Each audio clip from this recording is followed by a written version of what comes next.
welcome. Thank you for coming today. My name is Eric Carreras, and I'm co-presenting with... Hi, everyone. My name is Ardri Zuras, and I'm really excited to be here today. So today you've come to hear about BI101, Foundations in Basic Income. As we allow for a few more people to roll in and also to warm up those creative juices, we'll be having a few questions throughout the presentation to engage on the topic a bit. So yeah, feel free to use that chat box throughout the presentation to ask questions as we go along, and then we'll answer them all at the end. So a bit about the OCIC and the Hub, Eugenia. Thanks, Eric. As perhaps this is your first time coming across an OCIC event. By OCIC, we mean Ontario Council for International Cooperation. If this is your first time, we are a network of organizations, civil society organizations, institutions, and individuals that are working for sustainable development. And our Youth Policy-Makers Hub is a new program for OCIC. And as the years have gone by, we have known the power of youth to bring forward issues that are important to our community in the current moment. So this is a perfect example of how youth are taking leadership in sustainable development issues and are bringing forward issues that are important to them. So I'm super excited to see this come to life. And feel free to chat with me if you want to hear more about OCIC. Back to you, Eric. Thank you. There you go. Ardri. Awesome. So I just wanted to take a moment to introduce everybody, the BI project team, the Basic Income Project team. And starting at the on the left side, we have Farah, who's a member. We also have Safa, we have Tina, Johanna, Eric, and myself. Throughout our webinar series, we're each going to be taking turns co-facilitating these events. And if you need to contact any of us during the webinar, you will be able to find an asterisk in front of our names. Thank you, Ardri. And one thing that comes to mind is, why basic income? Why did we choose to take on this project, and why now? Well, it all started with YPH having an idea pitch session, that is the Youth Policy Hub, where different project ideas were shared for folks to then self-organize into groups and take that on throughout the year cycle of this initiative. And initially I was hesitant to suggest an idea to make space for others, but then I realized, what the heck? I'll throw an idea in the hat, and if folks are interested in it, we'll all learn and grow from it together. And if not, the forces of social selection will have spoken, and as it were, and it'll be what it'll be. So I typed an email with a subject line, basic income. And essentially from there, it took off. Starting off with an interest survey to youth to make sure whatever we ended up organizing was by the community and for the community. Indeed, this is exactly what youth asked for when considering how to engage with basic income. Needless to say, we quickly discovered that there's a wealth of interest on the topic from people across Canada, around the world, and across societal sectors and industries. It is truly phenomenal, and we can clearly see that here today with all of you present, so thank you. And as far as reasons, it was reflected simply just from the team here, the reasons varying from seeking to increase equity in the world, empowerment of those with a variety of physical abilities, simply to learn more about BI and perhaps how they connect to the SDGs, to more personal reasons, such as having gone through lived experiences that would suggest that basic income could have fundamentally changed one's life for the better. Ultimately, for our own reasons and all of this team and the webinar, we find ourselves here today, and we welcome you and thank you for coming. But before getting into it, given the context in which the OCIC and the Hub operates, Ontario, Canada, and in which Ardri and I, the two co-presenters for the day, currently live, work, and play in the city of Toronto from the Haudenosaunee word Takaranto, I would like to acknowledge that we are on the traditional and ancestral territories of many nations, including the Mississaugas of the New Credit, the Anishinaabe, the Chippewa, the Haudenosaunee, and the Wendat peoples. This is the territory covered by the Toronto Purchase of 1787, the 1805 indenture, and most recently, the 2010 settlement. Now home to a diversity of both Indigenous and non-Indigenous from across Turtle Island. Recognizing, however, this is a land acknowledgement for where the presenters of this webinar are situated today, but not necessarily where you are tuning into this webinar from, or even perhaps where you normally live and work, if that's not where you are now. We encourage you to find out which land treaty, if any, covers the Indigenous of Turtle Island territories you are on. If, of course, you're outside of Turtle Island, that is North America, we encourage you to consider if there are any other land treaties, or lack thereof, that affect the context of the geography in which you live and work, your positionality, and your relationship to those treaties. Before getting started, we just wanted to go over some housekeeping items. If you have any questions throughout the presentation, please place them in the Q&A box, or in this case, the chat box. And one of our BI project team members will be moderating it, so we'll make sure that we'll be able to answer them. Please keep all comments and remarks in the chat box respectful. We really want this space for learning, and we must recognize that we are all in different points along a learning path, and we would really love to maintain a space open for the growth with, patience, kindness, and compassion. We also wanted to bring to your attention that this webinar is being recorded. One of the reasons is we want to be able to provide this as a resource to people that were not able to join in, and for us to also be able to learn from how the webinar went and just to keep it. And we hope that you, at the end of the day, just enjoy the content and our future webinars.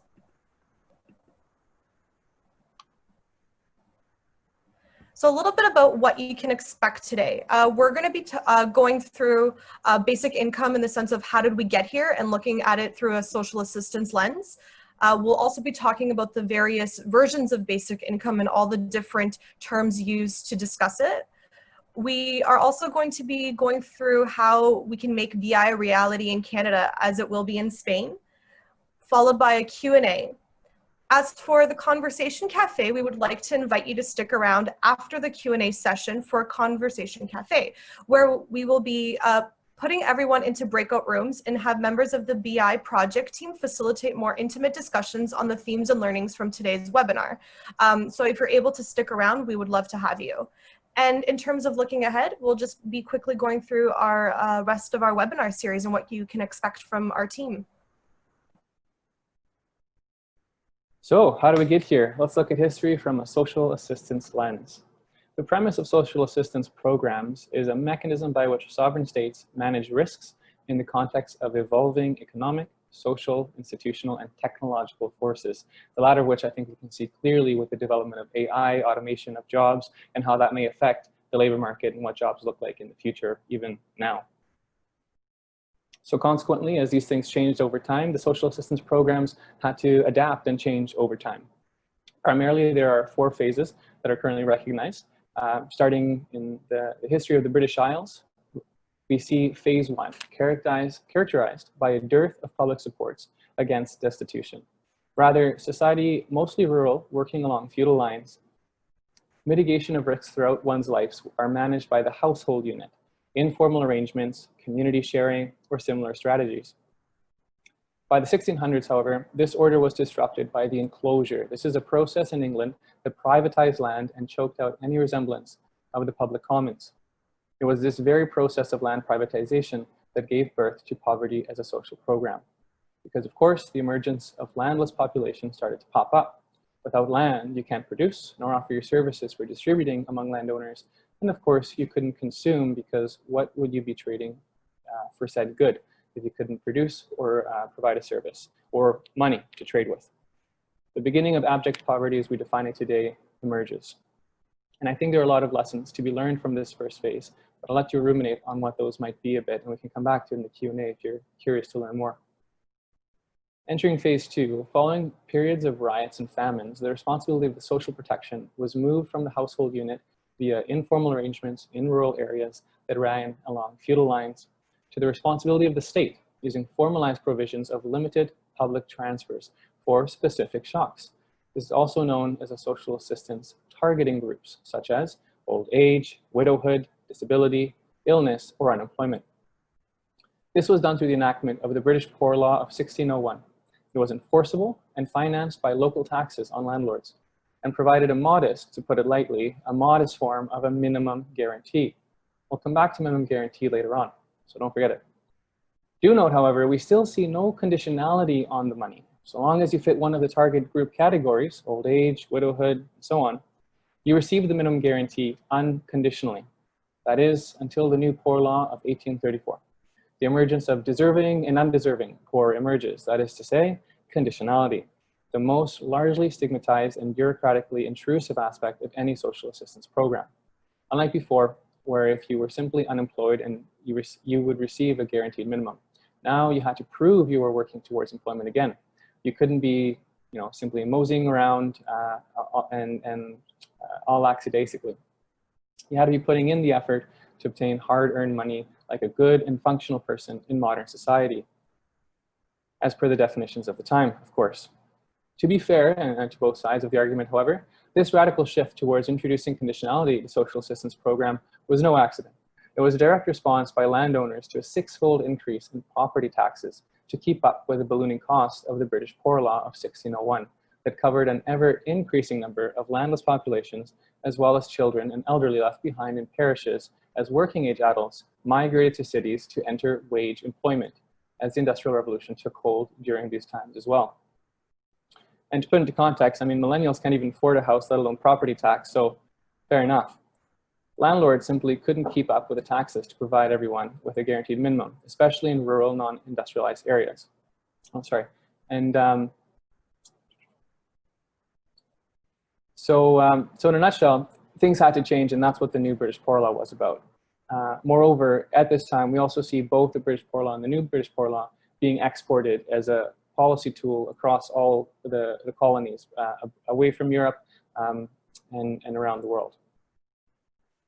Moving to phase 3, by the end of the 19th century, the industrial process had remodeled societal fabric so profoundly that new ways of sharing risk were necessary. We enter contributory insurance schemes, also known as the Bismarck model of 1889, in contribution to the surname of the first person to have instantiated such a model, Otto von Bismarck, a German chancellor who created the first welfare state. This was funded not through property taxes paid by landlords, but by capitalizing on the opportunity offered by the formalization of employment through payments made by both employer and employees, as we see with EI today, employment insurance and our pension. In fact, there's a funny story about why pension was the first contributory insurance scheme created by Otto von Bismarck, and I'd be happy to share that in the Q&A if folks are interested, or in the conversation cafe. But yes, all this was thanks to the formal and registered arrangements of employment that emerged as a product of the Industrial Revolution. What about the rampant informality of work in low and middle income countries that continues to this day, however? Well, as these countries began decolonizing one at a time, these countries have been, for the most part, unsuccessful at implementing such contributory insurance schemes. This began as the decolonization and independence movements started, and marks the start of phase 4. This is a phase, then, that is unique to low and middle income countries. And one of the many repercussions of being in government one of the repercussions of this is that governments are unable to provide cash transfers to those who need it most during global pandemics, like Canada has been able to through the Canadian Emergency Response Benefit and other such programs. So in a nutshell, though, we see we're beginning to be at what could be the precipice of the 5th phase. As some might call it, in other words, countries have a 20th century system to deal with 21st century challenges. The appetite for change is often palpable. And we see that again through automation, precarious employment, and so on. So is basic income 2020 the beginning of the 5th phase? Let's start with defining it. What is basic income exactly? So we know it's a social assistance program, could help us all. But in detail, it is an income paid by a political community to all its members on an individual basis. So this is very special in that it's not per family or per household, it's individual. And it is an income. So the transfer modality is cash. You're not getting a voucher or in kind, so sort of getting food boxes. You're getting money to then go and make a purchase. And it's done by a political community. So that is defined as anything from the municipal level. So maybe the municipal government is giving out cash, maybe the provincial, or it could be the federal, or of course something international such as the EU for Europe. Needless to say, details matter. I asked you, what kind of ice cream is your favorite? So if I asked you if you like ice cream, you'll probably say yes. If I ask you, however, do you like ice cream on your head? You'll probably say no. So let's look at those details. This is the ingredients of a social assistance program. It's called the Social Assistance Cube. and demonstrates the 3 primary axes that are to be considered when designing such a program. And you see some examples here from around the world for different types, not just basic income. But by focusing in on the far left column, we realize we're focusing again on cash transfer modality and unconditionality. So it doesn't matter what there won't be no bureaucracy investigating your situation, and it's money to then for you to autonomously choose what to do with. What's left is who gets it. You know, is it young? Is it old? Is it the unemployed? Is it what's the situation? And that brings us to that far left column. So that's basic income in a nutshell. Anything in that pillar is BI, basic income. Going more specific, we can do universal. So absolutely everyone gets it. And that's what we saw on Andrew Yang's campaign in the US, that everyone would get some amount of money. And that's the very bottom left corner, or the orange box. If we go to the very top, we see guaranteed minimum income. That's like phase 2, right? A guaranteed minimum. And the last example or alternative is guaranteed livable income. And then this is simply a differentiation on rhetoric and how we talk about what we want to see in the policy, similar to the difference between minimum income for wage employment or a livable income, which many people advocate for. So are you just getting enough for sustenance, or are you hoping to get a bit more so you can breathe and hopefully develop yourself and go beyond that bare minimum? So with that said, we would like to do a quick poll and see where people are at on this very basic, crude definition. If you were to choose your favorite one, or the one you're most in favor of now, we'll be pulling up a poll that asks what that is for you at this time.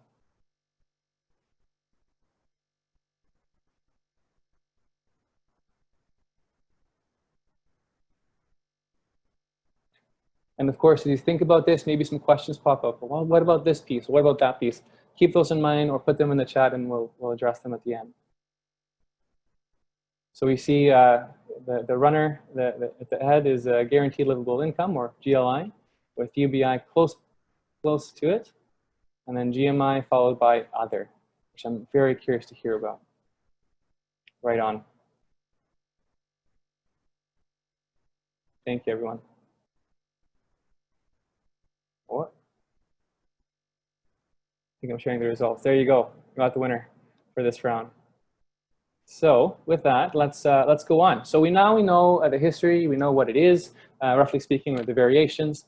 So putting all that the variations aside, basic income as a concept, what are the cases for it? Why might we want it? Well, from a socialist perspective, it's not that capitalism makes us poor; it makes us unfree. We live in these democratic countries where we have right to vote, free speech, rights and liberties that we don't necessarily experience in the workplace. You know, we have to make some tough decisions to get the promotion, whatever it is, maybe not share your idea in an open fashion, and so on.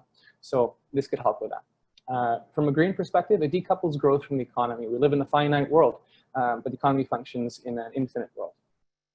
The private sector it's the ultimate cash empowerment of the individual to participate in the free market and reduce government by removing by providing it unconditionally. So again, the most bureaucratic piece, or the most expensive piece from a cost and benefit standpoint.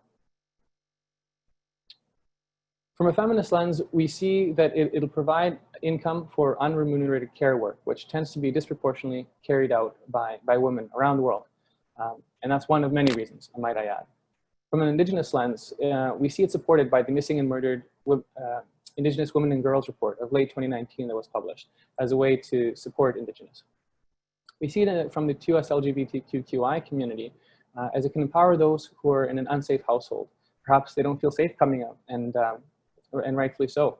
Another big reason is additional costs related to the surgeries for trans folks. That's time off work, opportunity costs, and the additional medication, which currently isn't covered necessarily by the government. So all these and many more. And as well, we see it from the disability lens, which reduces the disproportionate risk for living in poverty and promotes freedom and dignity. Going into youth and the SDGs, though, I'll pass it off to Ardri to do a deep dive on those topics. So one of the main reasons why probably many of you may be here is the cases for youth for basic income and how it could also support the SDGs. So in terms of youth, we believe that it can influence young people's attitudes towards education. In terms of the SDGs in the case surrounding BI, it supports the outcomes of at least 5 SDGs and ultimately the 2030 agenda of leaving no one behind. Conversations in Canada currently surrounding basic income includes who would qualify, individuals that are aged 18 and older, and if it would replace other social assistance programs such as ODSP or potentially complement them. As we put together this webinar, we started thinking about what BI would look like for youth specifically. So we believe that it provides an opportunity for youth to consider post-secondary education that otherwise would not have been able to. It can also assist them in reducing or staying out of debt. Another benefit for BI for youth is that the possibility of them more likely to be in precarious low-wage work with no benefits, thus being able to potentially stop working in those precarious work environments. We believe that it provides stability to young people as they think and plan for their future. And another benefit is that it creates a space and flexibility for youth to pursue other passions, creative projects, entrepreneurship, and professional development. Providing youth with basic income has various benefits. These ideas presented on that previous slide are from various sources within Canada, including the BYCYN, policy think tanks, and of course, the BI project team. And we just want to take an opportunity to ask you a question regarding youth and basic income through a poll, and Safa will set that up.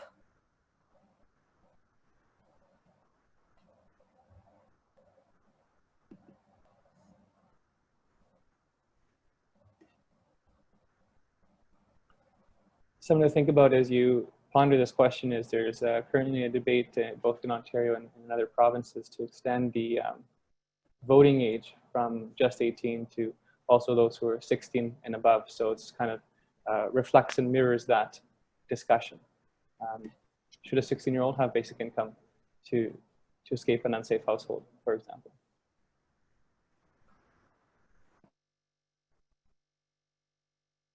Right on, you see it teetering. This is great. This would make for a great discussion point, actually. It's close. Right on, well, we're seeing here mostly 16 to 35-year-old versus 18 plus. I think I can share that. Right on, there you go. Okay. Thank you, Safa. So in terms of the SDGs and basic income, as we know, the premise of the Sustainable Development Goals is the idea to leave no one behind. One way in which we can achieve this is to focus on the connection of basic income as a mechanism to achieve the SDGs. At its very core, the SDGs are all interlinked. However, we found a really strong case for at least 5 of the SDGs and how basic income would support that. So for goal 1, one of its targets is to eradicate extreme poverty for all people everywhere, currently measured as people living on less than $1.25 a day. We believe that if BI is implemented, it would help lift individuals out of extreme poverty, thus surpassing the living on less than $1 a day. It is important to note that each country would have their own calculation on what the monetary value of basic income would be for their respective communities, as cost of living will vary, of course, region to region. For goal 2, for no hunger, one of its targets is to end hunger and ensure access by all people, in particular the poor and people in vulnerable situations, including infants, to safe, nutritious, and sufficient food all year round. We believe that basic income would help individuals and families access more nutritious foods. For goal 5, gender equality, one of its targets is to eliminate all forms of violence against all women and girls in the public and private spheres, including trafficking and sexual and/or other types of exploitation. While we are not GBV experts, however, there is sufficient evidence that exists in academia, highlighting one of many barriers as to why women and girls are not able to leave situations where violence occurs. The control of money creates a power dynamic that often leaves persons facing violence unable to leave. There is a possibility of one losing control potentially of their basic income if there is that power, that internal power happening. However, we like to think that by providing everyone with a basic income, this would reduce one of the many barriers that prevents people from leaving situations where violence is occurring. For Goal 8, one of its targets is to substantially reduce the proportion of youth not in employment, education, or training. As mentioned on one of the previous slides, for the youth case for basic income, by providing youth with BI, we think it would substantially reduce the proportion not pursuing education and training. And lastly, Goal 10, which is one of the final links that we believe to have the SDGs to basic income, its target is to adopt policies, especially fiscal, wage, and social protection policies, and progressively achieve greater equality. Basic income at its core itself is a social protection policy, and we believe that it would really help achieve not only this goal, but the previous 4 goals that we had mentioned. When we came together as a group thinking about basic income, we started thinking about if this is happening anywhere else in the world and if there are any models out there. The following are examples of countries that have or are experimenting with BI in various forms. This includes universal basic income, unconditional cash transfer programs, and those funded by private donors, so not governments. For example, in Kenya, there's a big experiment in universal basic income currently underway. In Iran, there's a nationwide unconditional cash transfer program. In Alaska, which gives annual dividend to everyone in the state. As the global goals are a collective effort, because of the international scope of the SDGs, we are able to learn from previous and current iterations of basic income as countries like Canada begin to explore BI once again. So we see here that there's been 4 previous iterations of basic income. 2 of which you'll see here are ones that were never implemented. They were left at the policy level for review, specifically as reports. There's the MacDonald Commission of 1985 and the House Report from Newfoundland, the latter of which was essentially a recommendation to have all federal transfers to the province of Newfoundland be bundled up together for then the province to provide cash transfers individually with additional money per child or per dependent. And this was in response to the falling cod stocks at the time. Again, though, that neither was implemented. However, 2 were in the form of pilots. And so we see the first one, the Manitoba Mincome in the mid to late 70s, with fantastic results, sort of debunking many of the myths and supporting many of the benefits that basic income was theorized to have. And more recently, the same results being reflected by the Ontario Basic Income Pilot of 2017. So as Eric mentioned, there was a basic income pilot in Ontario called the Ontario Basic Income Pilot, and we wanted to go a little bit over the timeline of it and some of the learnings from that pilot. So in March 2016, it was committed in the Ontario budget to create a basic income pilot project. In June 2016, the Honourable Hugh Siegel submitted a discussion paper which was used to consult with people in Ontario about the design of a basic income pilot. And from November 2016 to January 2017, those consultations took place in the various communities. In April 2017, we saw the Ontario Basic Income Pilot announced by Premier Kathleen Wynne in Hamilton, which was one of the locations of the pilot. And in April 2018, the first phase to enroll participants was successfully completed with full participation across the 3 pilot sites. But in March 2019, we saw the last payment occur. By the end of the pilot, a lot of data was collected, but it has mostly sat unanalyzed. And by July 2018, it was decided to cease evaluation activities. McMaster University, along with Hamilton Roundtable for Poverty Reduction and Hamilton Community Foundation, came together to fill this evaluation gap. And the report has highlighted important outcomes. Everyone who received basic income reported benefiting in some way. Many recipients reported improvements in their physical and mental health, labor, market participation, food security, housing stability, financial status, and social relationships. Basic income also had the noticeable impact on the use of health services, with many of the survey respondents indicated less frequent visits to health practitioners and hospital emergency rooms. For a significant number of individuals, basic income proved to be transformational, fundamentally reshaping their living standards as well as their sense of self-worth and hope for a better future. The majority of those employed before the pilot reported working while they were receiving basic income. Many reported moving to even higher paying jobs and more secure jobs as well. Those working before the pilot reported even greater improvements on some measures of well-being than those who were not working before. And nearly 80% reported their health improved and less than 10% reported their health declined. We really feel that the outcomes and the learned outcomes from the pilot was that a lot of it actually debunks some of the myths around basic income and this idea of potentially making people lazy. That's exactly it.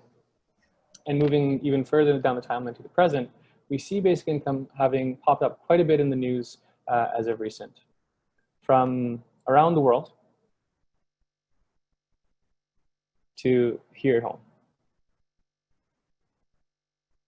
And one thing to keep in mind is it's all in relation to the Canadian Emergency Response Benefit, or CERB for short.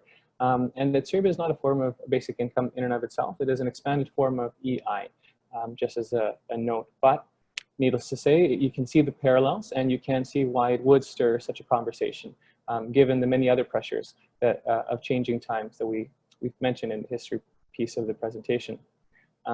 More so, though, it also provides us with what something like a pandemic can reveal to us about the current status in Canada, about many things. For example, it revealed the atrociously low EI coverage. Only 35% of those who needed it were able to receive it before COVID. And you can imagine that was one of the big reasons for why CERB was created in the first place. It revealed that those on disability are provided less than those on CERB, and that we can do better. It revealed that when we give the political will and permission by its constituents, the government can and has moved mountains. And it revealed on our own individual vulnerabilities to economic downturns and both our need and ability to do better. So with that in mind, I invite you to take action for the future today. Here's an opportunity to learn about what you can do either at this moment or in the near future to help advocate for basic income in Canada. I introduced to you a concept called the Overton policy window. As you can see, it's a frame that captures what are things that may at the time seem sensible and maybe already enacted as policy versus ideas that seem completely radical, unthinkable. Something like, let's say, legalizing gay marriage 100 years ago. Wouldn't have thought of it, and now it's policy. So maybe we can do the same with basic income. A more simplified version, we see that it is indeed in the popular phase, and we just need to do that last jump to make it policy. So 2 ways to go about it is these 2 tweets. Here's one example. Following endorsement by 50 senators, 120 CEOs, various NGOs, that is non-government organizations, community civil organizations, youth, and individuals across the country, the time to act is now.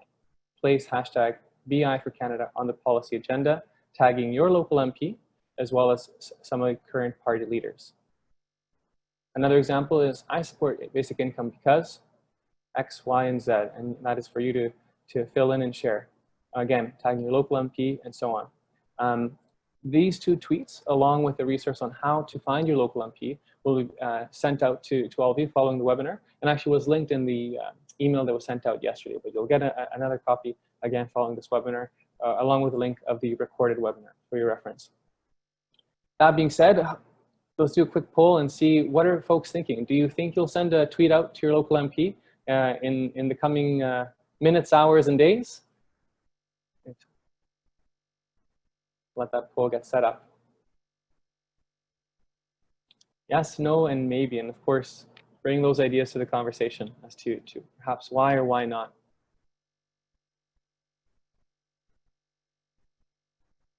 Fantastic. Neck and neck, yes and maybe. A couple of no's. This is great, thank you everyone. Here you go, so you see the majority is a yes, we have a strong maybe and some no's. So excited to hear more about those ideas. Of course, tweeting is not the only way to get involved and to engage with basic income. Perhaps you just want to learn more about it. But here are some calls to action to get started. Tweet your local MP, as mentioned just a second ago. Have conversations with family and friends about basic income, just talking about it. Want to dive deeper, want to learn more before making any big decisions? Take a look at the resource list. We've provided a series of articles, other webinars, books, and so on. Sign up for the OCIC, the Basic Income Canada Youth Network, or the Basic Income Earth Network. This is a global network. Their email lists, and these are all included in the resource list as well. And of course, join us for our next set of webinars and events. So to summarize, basic income, it is an unconditional cash transfer by and for a political community in its broadest sense. There is an intersectional case to be made for benefits that basic income can bring people around the world in support of the SDGs, youth, and Canadians.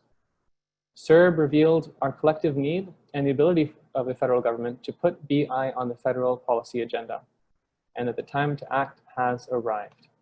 Thank you so much, and we're open to questions at this time.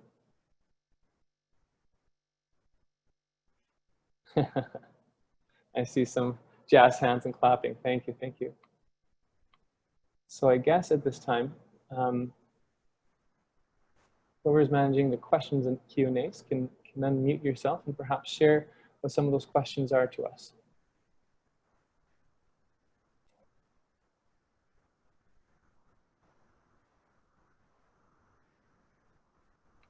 Maybe it was perhaps Tina or...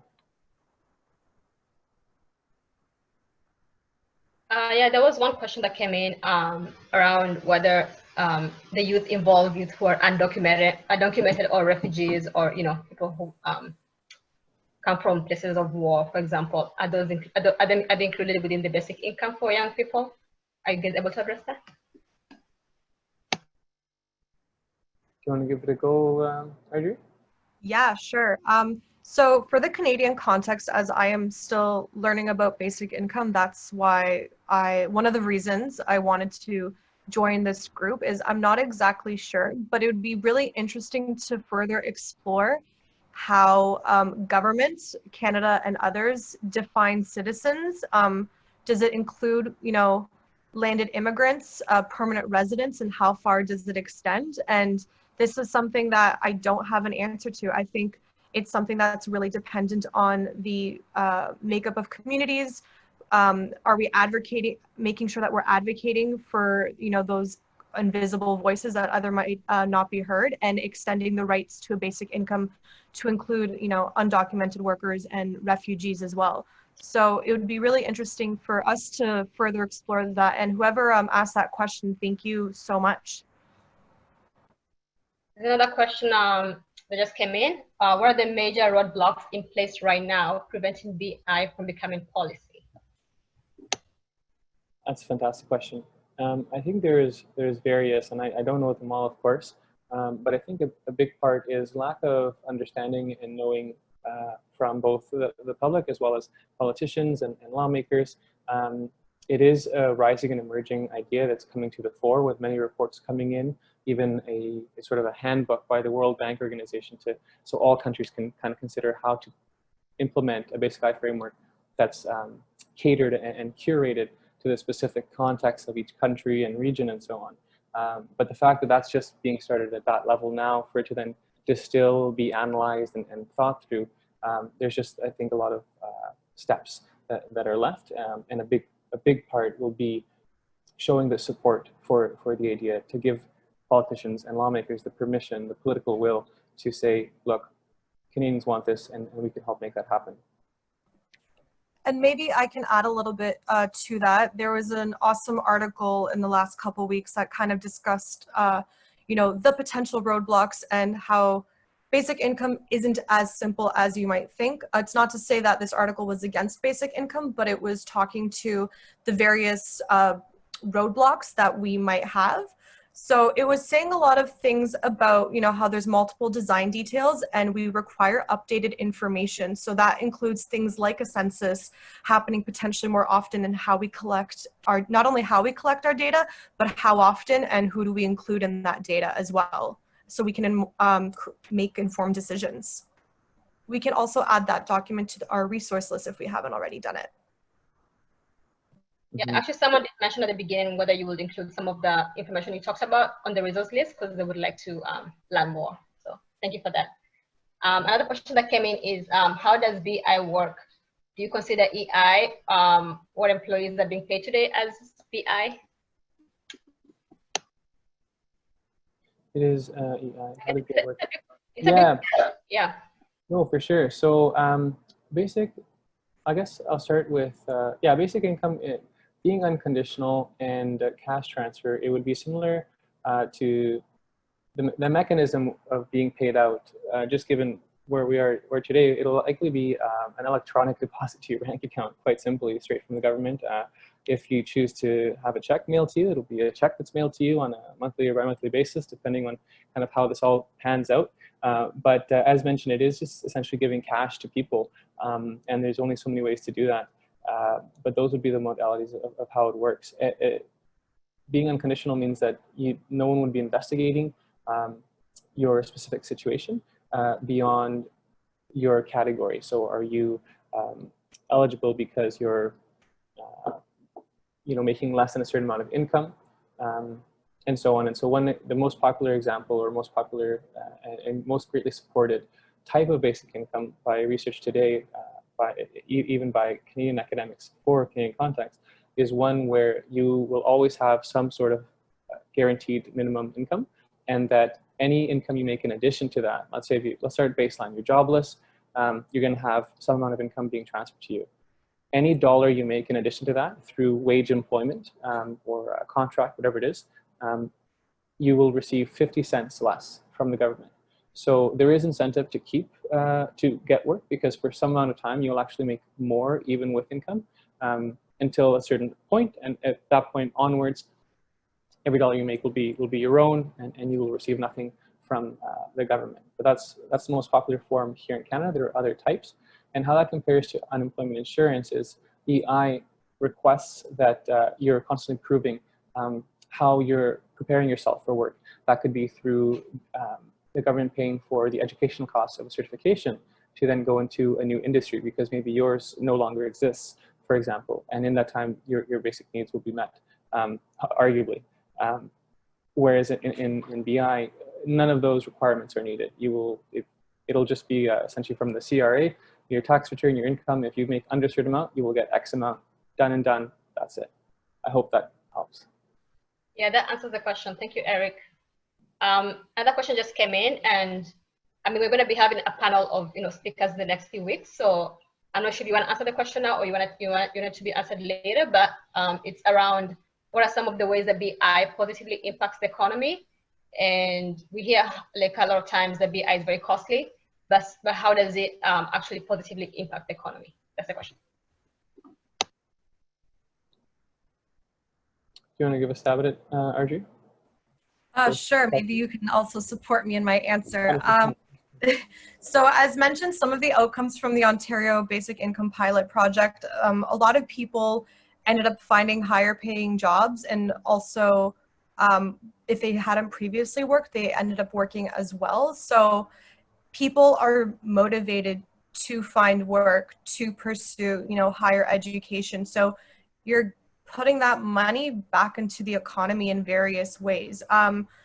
Eric and I and some other members of the BI project team have had the opportunity to tune in on conversations that other groups are having around basic income. And we joined a webinar a couple weeks ago, and people that were part of the Basic Income Pilot Project in Ontario participated. And it was really interesting to hear their stories about wanting to pursue their entrepreneurial ideas because they wanted to be their own bosses and create their own business in their communities. So there are various ways. While hopefully we can have a little bit more of an answer from an economist standpoint in our upcoming webinar, so please stay tuned as well. Mm-hmm. And if I'll add to each just one example for each question, how BI positively impacts the economy, we see it quite clearly now how small businesses are struggling, and a big part of how to support them is making purchases at these businesses, and you can't do that if you have no money. So by providing people with some guaranteed amount, they can purchase some guaranteed amount. So that's quite simple in that respect. What are some ways it adds? Yeah. And then the costly issue, that's where it comes down to the specifics on for example, Andrew Yang's proposition in the US for everyone to have basic income, if we were to just give it universally, such as UBI, that would be an outstandingly greater cost than if we give it to those who have under a certain income threshold. So that's where those kind of specifics would help determine the cost and if it fits the budget. And that's essentially why the research shows that a guaranteed livable income would be both feasible and advisable, as opposed to, let's say, a universal basic income in the Canadian context, again. Mm-hmm. Thank you for that, Audrey and Eric. And someone wanted to know what format was the Canadian 2017 pilot, sorry? Was it UBI, UMI, or ULI? Yeah, maybe I can take that one on. So that was a really interesting pilot, and there were definitely some conditionalities, so to speak. So they had to have people meet a certain criteria of an income criteria as well. So for these individuals to participate, they had to be living on a low income, under $34,000 per year if you're single, or under $48,000 per year if in a couple. And as well, you had to be between 18 to 64 years old during the duration of the pilot. And of course, be in the specific regions as well. So that part was super interesting. So following a tax credit model, the Ontario Basic Income ensured that participants receive up to $16,989 per year. So less than 50% of any earned income, and $24,000 per year for a couple, less than 50% of earned income. And people with disability will also receive up to $500 per month on top of that as well. That's great. I have nothing to add to that. Sorry, did you want to add something, Eric? No, that was perfect. Okay. Another question that came in is, will BI replace, say, payment for unpaid care? Government cash paying out for care or domestic labor is an advocacy initiative and conversation happening right now in light of COVID. So do you think that it will be able to cover, care work or domestic labor? Yeah, we have to take that one on. Well, in all frankness, I am not aware of a payment for unpaid work. It's kind of paradoxical, but I guess maybe you're advocating for that to change so that unpaid care work becomes paid care work in some format. And that's exactly what basic income aspires through, let's say, the feminist lens, where again, a disproportionate amount of care work is done, unpaid care work is done by women, and they would be remunerated for that work at some basic level. So I wouldn't say it would replace something that's not yet implemented, but it would provide that solution instead. Yeah, if that makes sense. Yeah, that makes sense. Yeah. And who's paying for BI? Is it the government or the employees eventually paying back into it? It would be building upon the contributory insurance scheme. So it would be both employers, employees, kind of various sources of government income. Again, the specifics of which are a big part of the debate. And so there isn't one answer. There's various ways where it can be funded. But ultimately, those as well as taxes are the ones on the table. Okay, thank you for that. I'm just going to put it like two questions together. No, I think that's great. Maybe we can just take one more question. And there's one that's really interesting in the chat. Will it be fair to say that a certain part of BI should be blocked for spending only on education or vocational training or capacity building? So to me, the way that would then be framed would make it a conditional. There would be conditionalities around the basic income that we're telling the individual that is receiving it that they must spend a portion or all of it towards that. Something that is really being advocated for in Canada here at least is that there's no conditionality attached to it, that the government would give you X amount of money and it is up to you to spend it as you see fit, because you are able to be the best judge essentially for that on what your needs are. So it is a great question. It might look different in other regions or in other countries, but it encourages the freedom, the decision to be on the individual. Right on. Sure. I guess with that, keep these questions in mind if there's some that didn't get answered, and definitely bring them to the Conversation Cafe and or future webinars. You can ask some of the expert panelists at those in those events.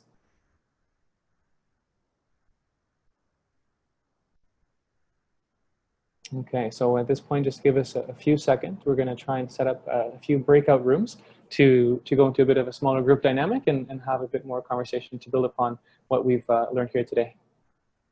Sorry, just before we do that, Eric, I know Letitia mentioned that she worked on the Manitoba Pilot. I just wanted to invite her to share with us, if she would like to, a bit about that experience. It sounds great to me.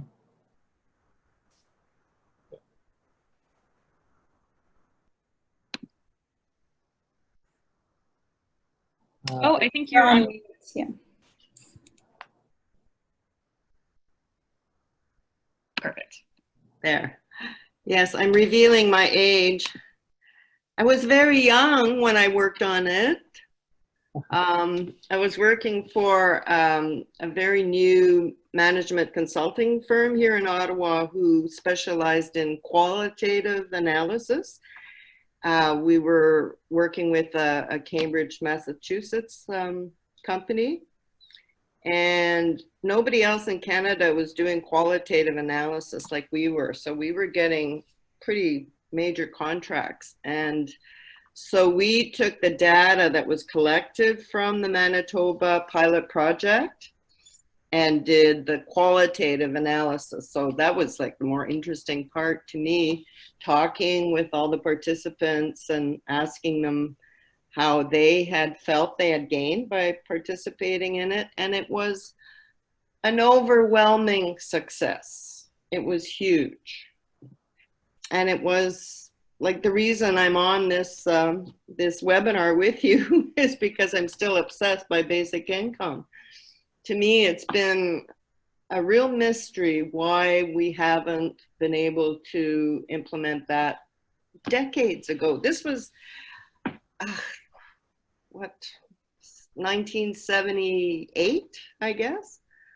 So it's been years in the making. So it ended up collecting dust in some federal department because Trudeau, the father, didn't win the next election because it was really his baby. He really wanted to make it a reality. And for him, the pilot project was just to convince others that it was a good idea. He was already convinced that it would work. So it's very sad that we're still at this point. So many, I was 23, 24 then.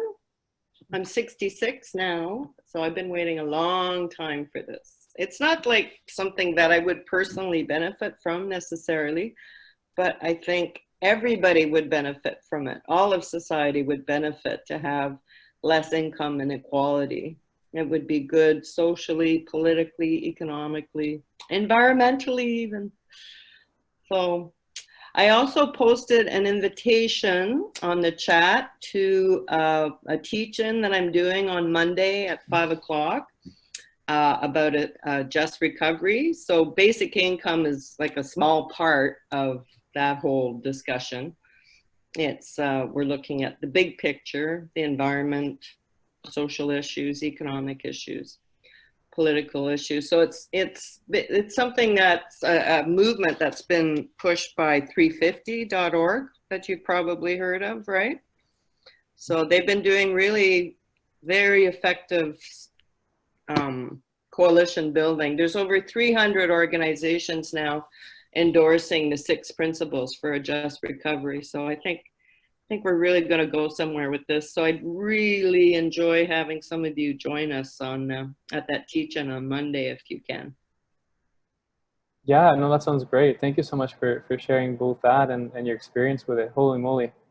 What a wonderful surprise, to be honest. Well, what you got, your resource, I looked at the resource list that you developed that came with the email reminding us of, you know, to hook up. I was blown away. That is such a valuable resource list. I'm stealing all of it. I hope you don't mind. Absolutely, my guest, please. I was really impressed. You're doing fantastic work. Thank you. Thank you. That's the hope. We'll get an inch closer every day, right? Yep.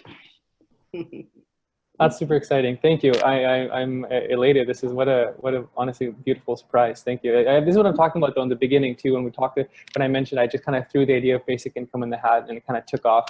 And then the Basic Income Canada Youth Network popped up. Just serendipitously, it started just as we started this project, and it's now taking off across Canada and so on. So I think it's a good time. It's a good time to be involved and to be getting educated on the topic and seeing how it could very well be implemented within our lifetime. Yeah. With those wonderful thoughts in mind and in heart, maybe now is a good time then to do a bit of a deeper dive and share with each other what are things that resonated, what are some takeaway lessons or something you might share with a friend or family member from this webinar through the Conversation Cafe. Well, thank you, everyone. I really hope we could continue sharing from our group sessions. I think some really unique tidbits came out, but hopefully we'll get a chance to talk more at the next session and after hearing from some of the great speakers coming up. So I'll pass it to Arju to talk about what's next. For sure, thank you. I know we only have a few minutes left, so I won't take up too much more of your time. So let's look ahead at our future webinar and events. So next week, we have our first panel series out of the 2, and we have one of the senators, Donna Dasco, who is actually one of the senators that's helped write and sign the current letter that has gone out that's advocating for basic income. So we'll make sure that's on the resource list as well if you aren't aware that we actually have senators in this country backing this idea.